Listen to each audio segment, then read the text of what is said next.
Welcome to this explainer. Okay, tell me if this sounds familiar.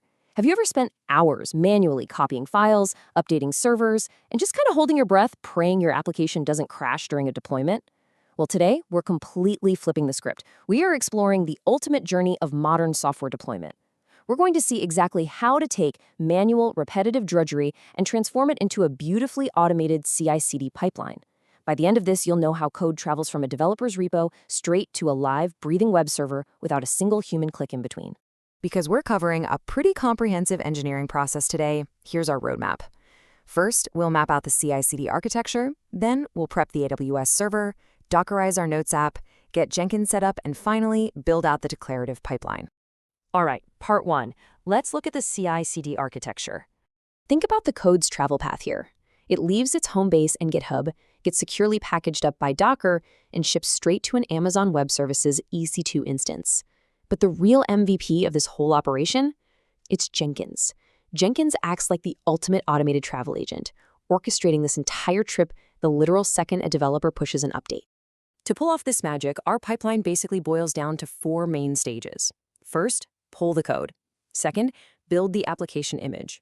Third, push that image up to a central registry, in this case, Docker Hub.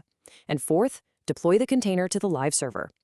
Keep these four steps in the back of your mind. They are the absolute backbone of our automation engine. Moving on to step two, preparing the AWS server. Before the code can move in, it obviously needs a place to live in the cloud. So over in the AWS console, we're going to spin up a standard Ubuntu operating system. We just navigate to the EC2 instances dashboard and hit launch. For this setup, a T2.micro instance is absolutely perfect. It's lightweight, but it's a total workhorse for getting Jenkins and Docker running smoothly. Once that's fired up, we just want to double-check the AWS dashboard to make sure things are running. We're looking for that nice green running state for our new server. And right alongside that is the security group. You can really think of the security group as the bouncer for the server. It completely dictates who gets in and who gets blocked. Now here's a detail you absolutely cannot skip. Jenkins runs on port 8080 by default, so we crucially need to add a custom TCP rule to our security group's inbound rules just to let that specific traffic through. If you forget this step, the Jenkins server is completely invisible to the outside world. No one gets in. Open port 8080, save the rules, and the doors are officially open for business. Okay, part three, Dockerizing the Notes app. Before we fully automate the pipeline, we need a bulletproof way to guarantee this Django app runs the exact same way on a local laptop as it does on our AWS server. No, it works on my machine, excuses allowed. So it's time to let Docker package everything up. We start by logging into that brand new EC2 instance via the terminal. A quick, simple git clone command grabs the raw code directory for the app straight from GitHub and drops it right into our Ubuntu environment. Our foundation is officially set. Next up, installing Docker itself. But here is a massive pro tip for your setup. By default, Ubuntu makes you type sudo for every single Docker command. It's super tedious. To fix that, just use the usermod command to give your current user group permissions. Do a quick system reboot and boom, you can talk straight to the Docker daemon without jumping through hoops. The real brain behind this containerization is the Docker file. Think of it as a recipe. It explicitly tells Docker, hey, grab a Python 3.9 environment, set up a working directory, copy the requirements file, and install all the dependencies. Finally, it exposes port 8000 so the app can actually run. It makes the entire environment completely predictable and reproducible, every single time. All right, on to section 4, setting up Jenkins. Getting Jenkins onto the server takes a few rapid-fire prerequisite steps.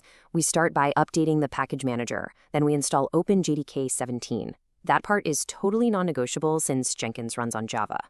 After adding the repository keys, we install the Jenkins package itself. A quick status check in the terminal confirms everything is active and running.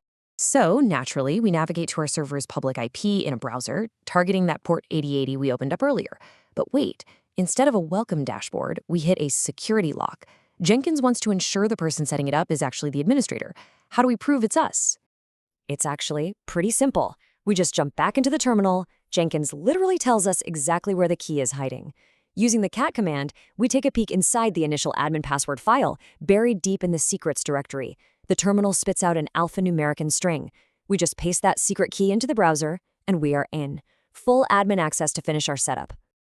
Which brings us to Section 5, building the declarative pipeline.